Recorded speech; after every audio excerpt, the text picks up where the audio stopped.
How to let God into your life or build your own relationship with him? It's a great question, GS. I think when it comes to God, it really just starts with an invitation.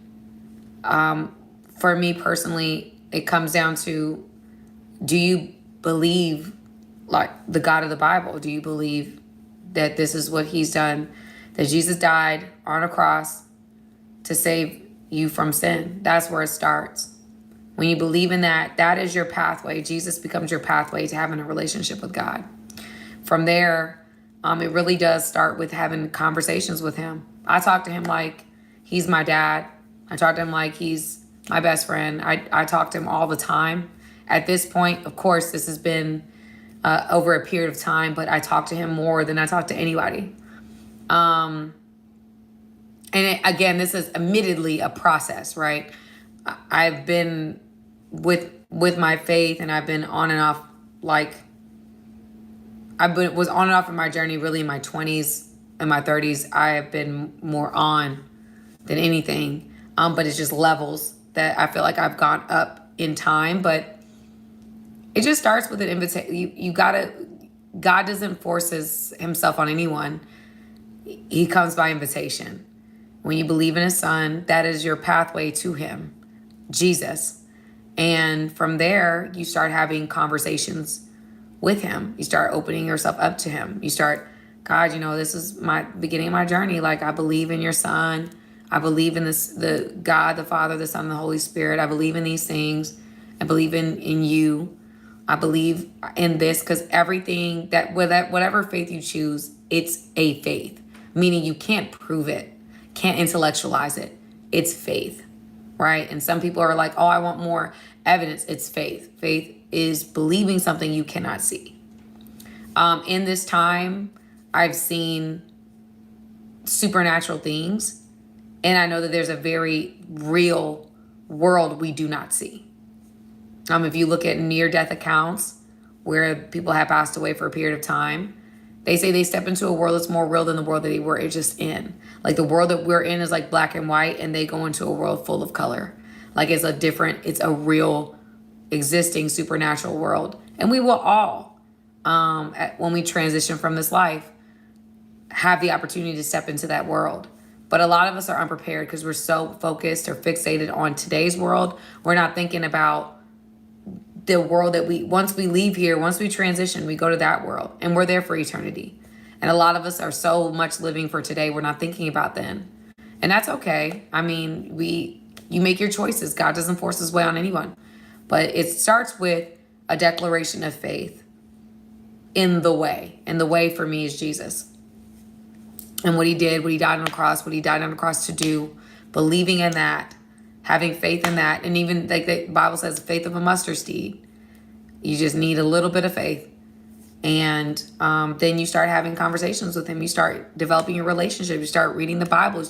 A lot of people, this is one of my biggest things, is like, a lot of people say they want a relationship with God, but they do not spend any time understanding the text, right? Like, I'm surprised all the time when I speak to people. And I was one of those people. Like, let's be real. I was one of those people that I was like, Jesus, I'm Christian, had never read the Bible. Not cover to cover.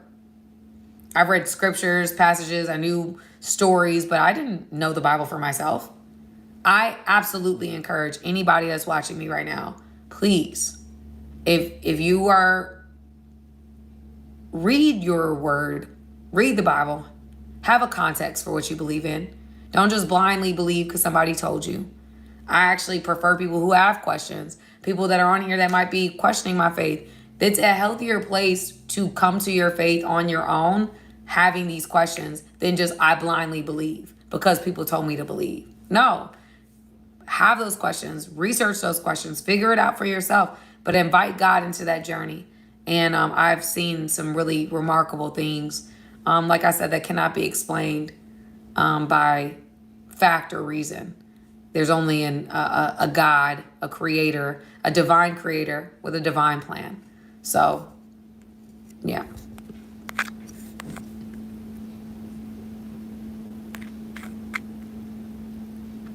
Yeah, the new near death experiences, the NDEs are crazy. There's so many of them. There's millions of accounts of like what they see on the other side, whether it's one place or the other. You know, there's nowadays on YouTube, you can see those accounts, but you can also see the accounts of people that have encountered angels, people that have caught angels on camera. You can see people that have obviously caught demonic forces on camera. You can see people that are demonically possessed on camera. Like there's so much evidence to a supernatural world. It's actually kind of ridiculous, but I understand, like, you don't want to believe, and not everybody's time is different, right? So it's different.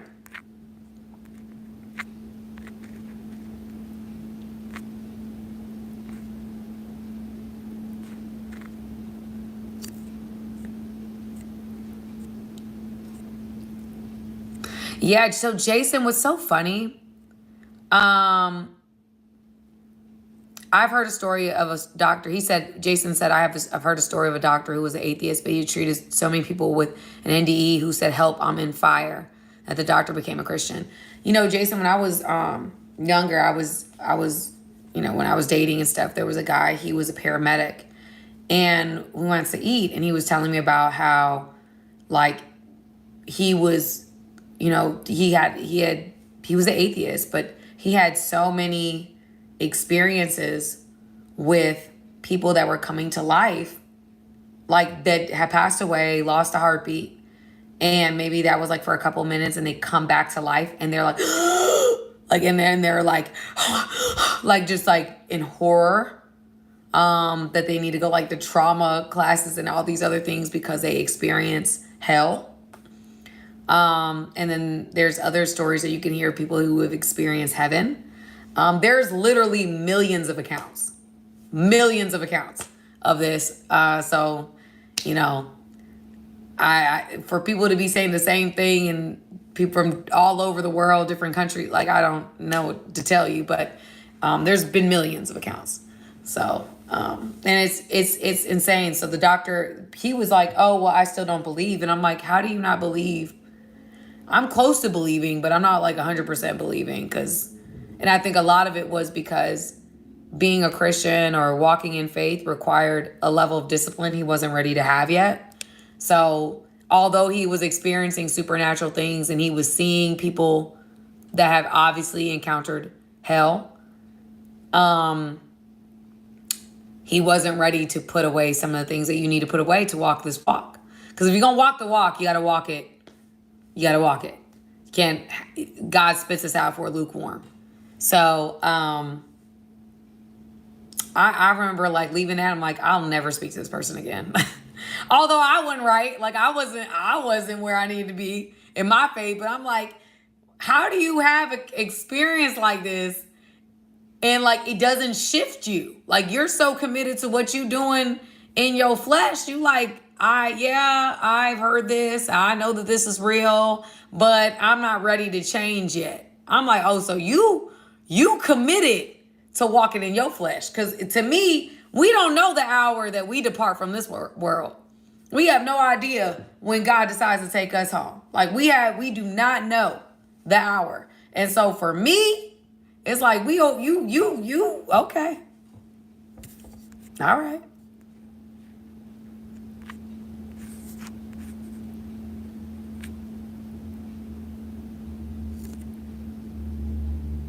Yeah, Wes is funny. They only see when they hit rock bottom. You know, I think I've heard a lot of people when they go through like really tough situations, that's when they start seeking God. And I don't judge. Like one thing you have to understand in this walk is like people are where they are. Like, and that's just what it is. I don't think that God needs to force himself on anyone. I think that he's God. You know, either you take it or you leave it. Either you do it or you don't. He doesn't have to be sold. You know, in fact, in the Bible, when it says that people, when he told the disciples to go to different towns and to share, he said, they don't receive your message, dust your shoulders off and move on to the next place. Like, it's not for me to try to convince you. That's for you and God. you now know, and now you're accountable. So whatever that means, at least I did my part in sharing my faith. That's all God requires of you. You plant the seed. It's not for you to water it and make it grow. That's not on you. You just trust God that if he's called you to do something and you're being faithful, he's going to utilize that. And it may not be in that moment. It may be months down the road, whatever the case. I know doing social media things, I've had people months down the road, years down the road, reaching out to me about faith. So it may not be when you might have initially told somebody about it, but that's okay. Everybody's journey is different. I can't say too much. I've been walking with God for a minute, but where I'm at now, I've never been here before. And that means, I've been lukewarm for a lot of my life, so I can't, who am I to judge? It's just where I'm at now. It's a journey that God has me on now, and I feel very passionate about it. I think there's a mass spiritual awakening. And if we open our eyes to see, you will absolutely see evil, and you will absolutely see good. That there's an indescribable good and an indescribable evil. And you got to make your choices.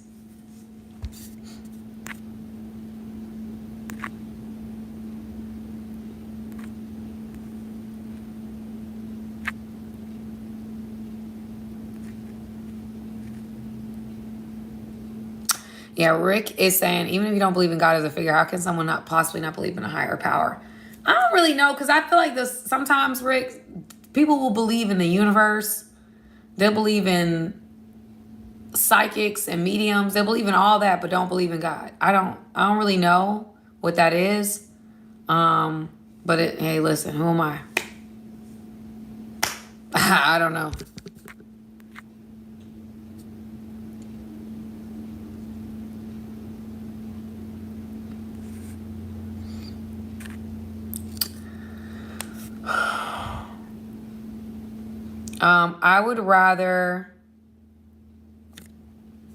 Would you rather be broke spiritually and God look upon you with disdain, or broke materialistically with a high-ranking warrior for the Most High? For me, y'all, what does it, you've seen people that have everything. They have everything, but they're broke spiritually, and they end up taking their own lives. They unalive themselves. It's not, if you don't have peace, if you don't have some of the things that only God can provide you, none of that means anything. You have it, and then what? And a lot of people end up falling into lust or falling into other things that end up taking their wealth anyway. So to me, it's like, if you can have all that and what? You're no fulfillment. You always are trying to find the next high in life, whether that's running with your flesh, running with lust. I've met some really miserable people in beautiful places. And yeah, I've seen a lot in my life. And that's why I think my conviction is so strong about how real God is. My conviction is super strong. And I feel like now that I've experienced this with him and this journey with him, I see it everywhere. I see the reality of some of the things that we try to ignore or put to the side because it's creepy, or it's, we don't want to think about that. And it's but you have to. It's reality. You have to.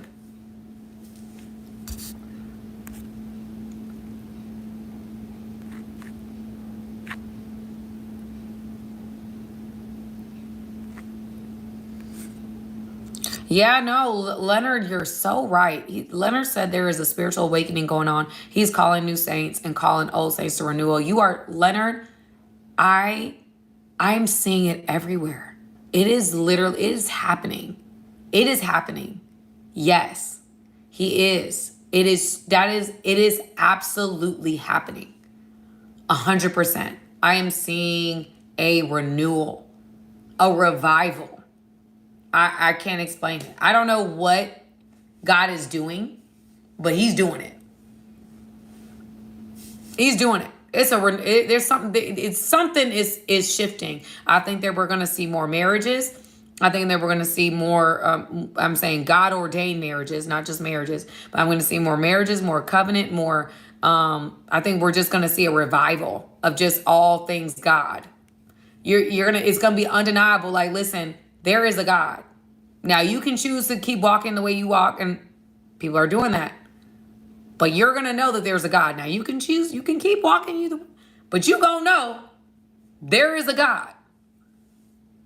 Everything, when things happen in our world and other countries or unforeseen things happen even in our world, we're quick to say pray. But what do you believe in? What are you praying for? People get locked up, they pray. People go through in the hospital, they pray. That's when they start seeking God. It's like the first instinct is, I'm praying for you, praying for your family. Well, you don't believe in God. We always telling somebody to pray or to pray for us. But you don't believe in God. You know, like